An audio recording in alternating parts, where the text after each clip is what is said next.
Welcome to Issquared Seminar Web Series. After watching this video, let us know if it helped you or if you have any other questions or comments. And be sure to subscribe to our YouTube channel for new videos just like this. Thanks so much for watching. Welcome everyone, and thank you for joining us. I'm Evan Chapman with Issquared. I'm a cloud architect here, and I'm joined today by Amit. Hi everyone, this is Amit with Issquared. Thanks, Evan. Thanks, Amit. Today we're on landscape and how Azure has affected it. We've seen a lot of Active Directory space. Microsoft hasn't helped it by using Active Directory as a branding tool and has added a lot of things into the space, such as Active Directory certificate services, Active Directory rights management service and such. But there are actually only 3 products that are branded Active Directory that are directories. That's Active Directory, the original one that we're all most familiar with, Azure Active Directory, and Azure Active Directory domain services. And I'm going to go into each one of these in a little more detail, and Amit's going to cover them in some example scenarios for us. Active Directory itself is for on-premises use, predating the cloud. That makes sense, and it works well in a corporate network. It uses a legacy authentication protocol, NTLM and Kerberos, which work fine in a corporate network, but do not lend themselves well to a cloud environment. And I hope anybody out there using them has by now disabled LM and even NTLM if your applications will support Kerberos. With Active Directory, you've got to installing it in your environment and have full administrative control over it. You can control the topology, your OU structure, the layout, even the fine settings in the registry. Supported in the industry, being around so long, most companies make products that support Active Directory features or functionality, and many companies exist solely to create products for Active Directory. You have the support of GPOs for group policy objects that allow you to control device settings, user settings, control their behavior, what they can and can't do, and what functions are installed or not installed. You can set the organizational units. You can configure that around business units, around geography, whatever works for your corporate setup, and pretty much control everything else in the environment. You have good fault tolerance options. If you company with sites in multiple regions or even globally, you can put domain controllers at every site, at your main sites, in the cloud, whatever works to support your business mission. You can also deploy read-only domain controllers if security is concerned, and you have servers deployed in countries where you think that hacking has a high probability. You have support for services such as Active Directory certificate services and network policy and access services to add on to the functionality of Active Directory. These are not available in Azure Active Directory or Azure Active Directory domain services, but in some cases they do have similar services that can provide some of the functionality. You have the ability to create trust with other AD domains. This can either be within your own corporate structure, where you have multiple domains in the company for different business units, or perhaps you have other domains for a wholly owned subsidiary, or as is often the case, and this is one of the easiest features, is if you've merged with another company, it's highly likely that they're using Active Directory as well.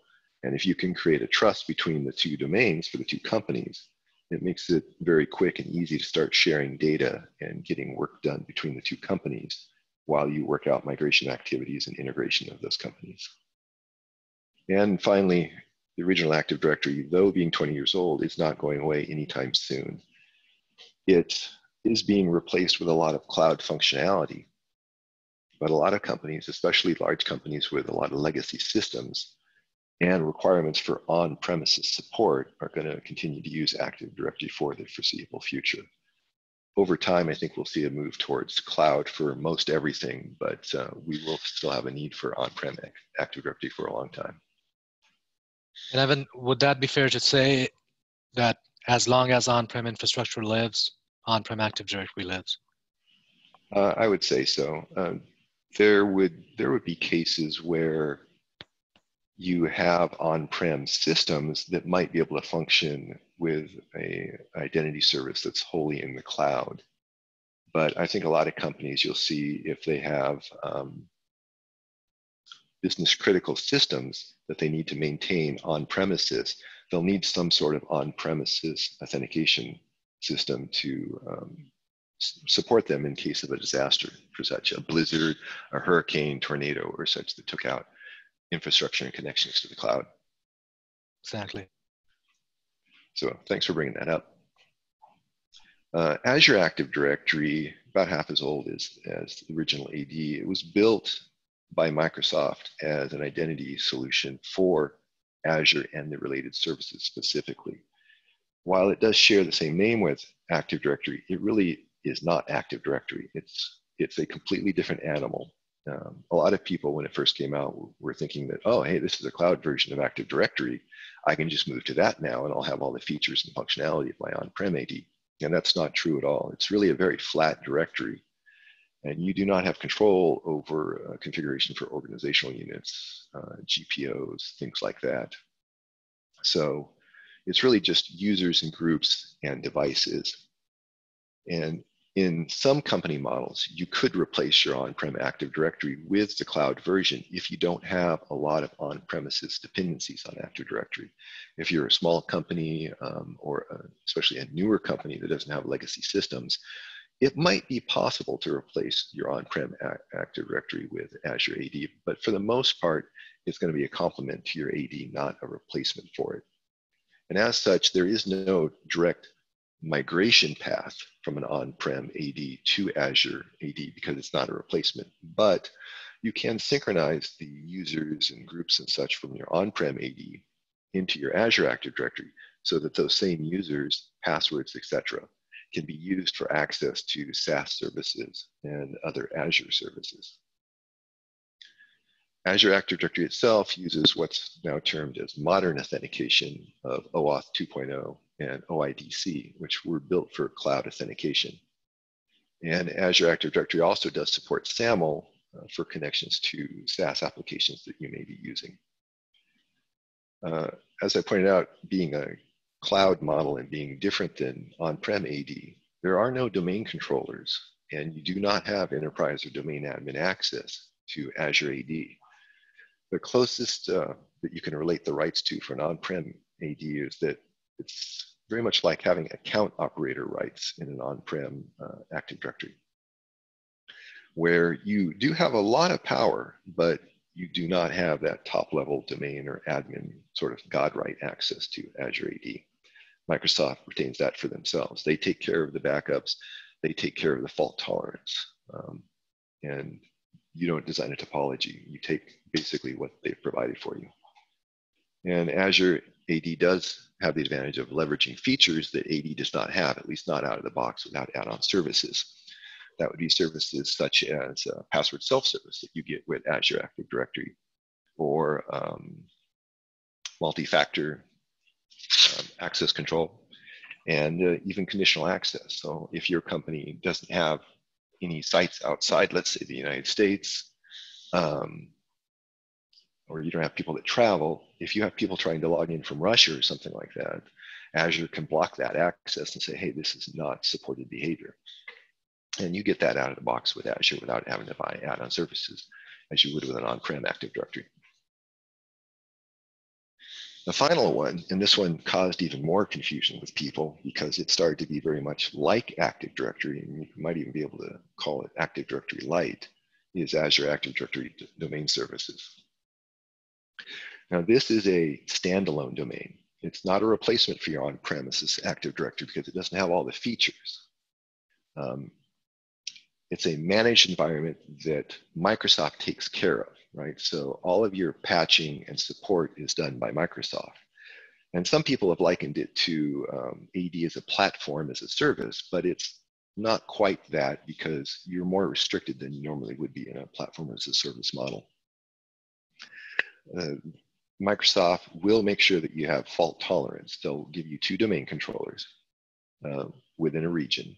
And if that region has more than one availability zone, one of those domain controllers will be in a separate availability zone for fault tolerance. And again, they'll manage that for you. That's not a decision that you have to make.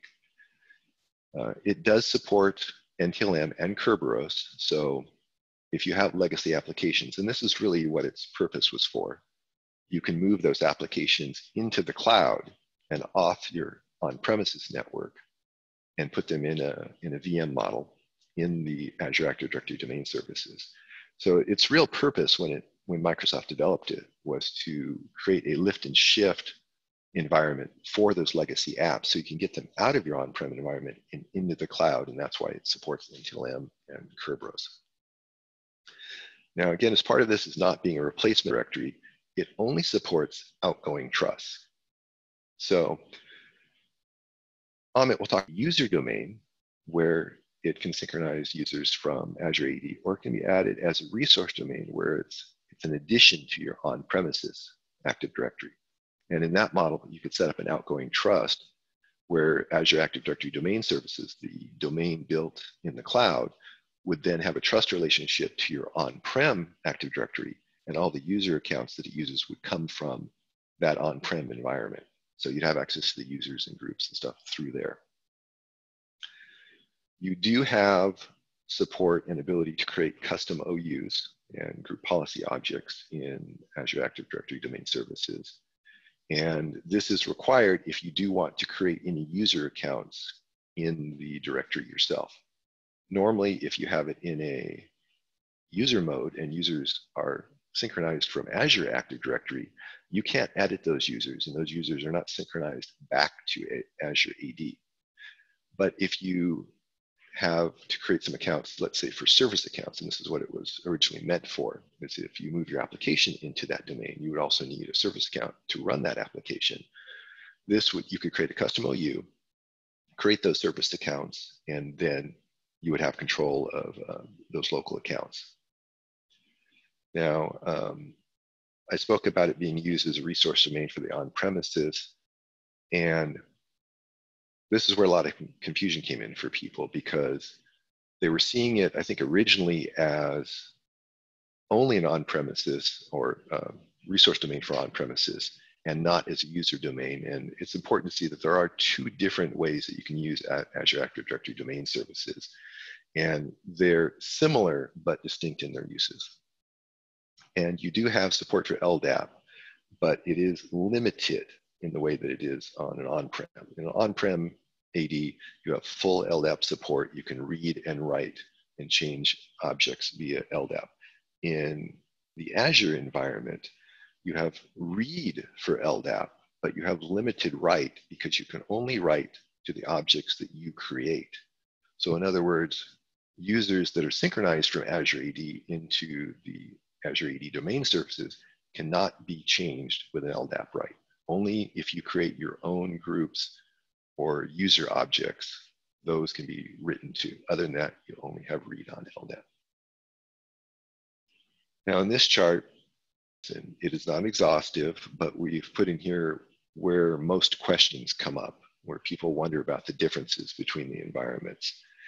One of the key ones is in the schema. With an on-prem Active Directory, you can modify the schema for your needs, whether that's because you have another application that needs specific objects created for it, or you're adding some add-on functionality that requires schema changes.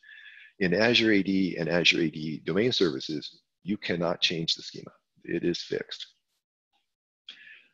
Admin access, as I spoke on before, also varies a lot from account operator access to full domain admin and enterprise admin for on-prem. Trusts are also the big difference in the way they work. You've got no trust in Azure AD, you've got limited trust in Azure AADDS, and full trust capability in the original Active Directory. And device management varies among them. And Amit's going to go into some examples with some example companies about how it might work with a small, medium, and large business, and give you some ideas to relate to your own environment. So Amit, go ahead and take it away.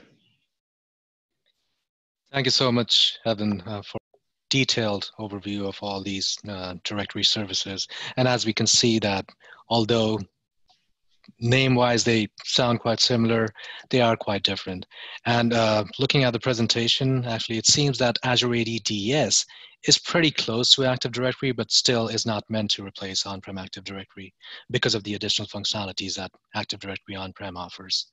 Yeah, they had to create some sort of stopgap, to allow people to migrate off of their on-prem and into newer technologies. And I think over time we will see a big change towards cloud-based services, and Azure Active Directory Domain Service was meant to allow you to get your applications at least into the cloud, and then at some point where you either upgrade those applications or rewrite those applications to be able to support modern protocols like OIDC and OAuth and such, and that's when you would move into a cloud-native model, and eventually you could see Azure AADDS going away at that point. Exactly. So let's jump into some scenarios to carve out the differences that we saw in Evan's presentation. So basically, we're going to look at the different paradigms where these directory services get involved and how these example companies are utilizing these directory services. In the first scenario, we're thinking of a small sized company. So as we can see in the diagram, they're using Microsoft Azure Active Directory as their identity source, and they have SaaS services that they want to cater to for their users. As this company is small, they don't have any infrastructure on-prem, so they chose to go with Azure Active Directory as they completely rely on cloud services for different business functions. All their users reside in Azure Active Directory. It's tied with their HR application as well for onboarding these users into Azure AD. They've got some automation built into that. All their business applications are cloud-based, different SaaS platforms. They are leveraging Office 365, wherein Azure AD again comes handy, both being from the same vendor, Microsoft. With Azure AD, there are these built-in federations with all different kinds of SaaS platforms, which is just a point-and-click configuration, so then they can set up their users for single sign-on in no time. Users are leveraging password self-service as well, again cutting down on service desk cost. They're also using Azure AD security features like identity protection and conditional access. Identity protection actually lets them have an overview of their users' risky sign-on behaviors, on top of which they can build conditional access policies to, say, enforce MFA for any such risky sign-on behaviors. And then that for MFA, hey, Amit, that identity, is it improving over time? So that I thought I had read that. That is correct. So my native machine learning algorithms working on that. They also are able to, because all these users reside on Azure AD, they're also able to analyze passwords for these users and keep a track of any weak passwords within the organization as well. Well, so that's fantastic, and they are able, especially in today's world. Exactly, and they're able to notify that dashboard for admins to be able to enforce these MFA policies with conditional access policies. And that, again, can be automated based on whatever policy you choose to implement. They're also leveraging the managed devices feature so they've actually mandate only for access to their tenant and any SaaS applications that are associated with that tenant. And to cater to customers, they have Azure AD B2C, wherein they could invite users from any public domain, say Google and Hotmail. And with Azure AD B2C, they don't have to worry about onboarding these users in any way. These users bring in their IDs, get created as guest accounts, and are able to collaborate wherever required. And that also is less intensive on their license consumption. So they are saving cost on there as well. This company. Now, this could be an IT company. As we see in the diagram, they are leveraging all the directory services in offer. They are using Microsoft Azure Active Directory, and they're syncing their on-prem users to Azure Active Directory with users' passwords. And we're going to talk about it in the next slide as to why they chose to go with password sync as well. They're using Azure AADDS as well with synced users to leverage some of the Azure IS services to host some VMs for their legacy applications. On-prem AD, again, is to support their on-prem infra, again, relying on time-tested authentication and authorization workflows, which are built in Azure AD, Active Directory.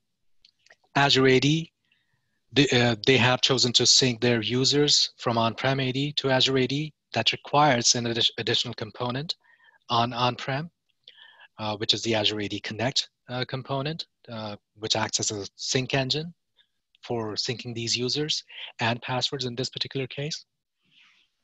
They have Office 365, wherein Azure AD again comes into play for authentication and provisioning different Office 365 applications. Also, they're using SaaS applications. Azure AD again helps them create those federations in a very quick manner to provision applications to users. They're able to use their internal group-based authorization logic onto Azure AD because they've chosen to sync their groups as well. Password sync, the main motive for password sync option was that they don't have any on-prem infra to detect risky sign-ons. So they're trying to use the AD security features, Azure AD security features, to as much as possible.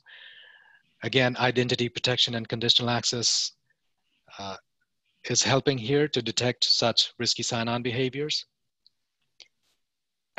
In this particular case, because we are talking about a hybrid situation wherein on-prem AD and Azure AD are interplaying, they have mandated Azure AD hybrid join devices for any access that is granted through Azure AD tenant. And that includes any SaaS applications that have been federated through Azure AD. And so hybrid join, that's where like your computer is joined to your on-prem AD and Azure AD as well. And that's where the hybrid comes in? That is correct. And with Azure AD hybrid join devices, they are able to leverage SSO even without connecting to enterprise network. So that's an added advantage. Yeah. They have utilizing some Azure VMs for their legacy workloads that they're looking to migrate onto Azure infrastructure services. That's why they have chosen to go with Azure AADDS, and they've chosen to sync their users to Azure AADDS as well. That again negates or minimizes the dependency on on-prem infrastructure. So no authentication has to go over to on-prem infrastructure. All the authentication can take place within the Azure AD realm. And so this is an example of them using the Azure AADDS as a user domain. That is correct. And we are going to talk about the other scenario in the next scenario. They are also looking to options like HR and payroll. Again, because these are different SaaS platforms, Azure AD helps them build that configuration in a very quick manner. Moving enterprises have data center sized infrastructure services to manage on-prem. So they are heavily reliant on Active Directory on-prem. They have in their roadmap to migrate as much as workload to Azure Cloud using Azure Infrastructure Services. So they have chosen to go with Azure AADDS to help them with that. Azure Active Directory is mostly being leveraged to handle federations with different SaaS platforms, and especially Office 365. So that's one of the things that they were managing on-prem earlier on, the messaging infra. And with Office 365, they were able to seamlessly migrate to this new realm utilizing Microsoft Azure Active Directory. In the enterprise, we are all familiar with how segregation is maintained for even different organizational units. Because this is a large enterprise, they have logical as well as physical segregation between different functions within the organization. You can imagine having a different Active Directory instance altogether for catering to their manufacturing space, and a different Active Directory forest for managing enterprise. So they've chosen to integrate their enterprise Active Directory instance with Azure AD to leverage Office 365 and other SaaS applications to supporting business functions. Their line of business applications, manufacturing units are still heavily reliant on on-prem Active Directory. They're leveraging Azure AADDS as a resource forest in this case. So in this case, they have chosen to they have chosen not to sync their users to Azure AADS. This is just being utilized as a resource forest for their Azure VMs. So these Azure VMs could join that resource forest, which is in the form of Azure AADS, and then they have an outgoing trust with the on-prem enterprise Active Directory, so that users on-prem could seamlessly authenticate to these resources and still using all their authentication mechanisms that they're used to. Smart cards, it's still possible because this is just a resource forest, and the authentication source for users is still the on-prem Active Directory for their enterprise. They have also chosen to enterprise domain controller for high availability. MFA is again available with their Azure AD licenses, which they are able to leverage for authentication to different SaaS applications wherever they cannot extend their on-prem authentication mechanisms. Like they've chosen to go with MFA.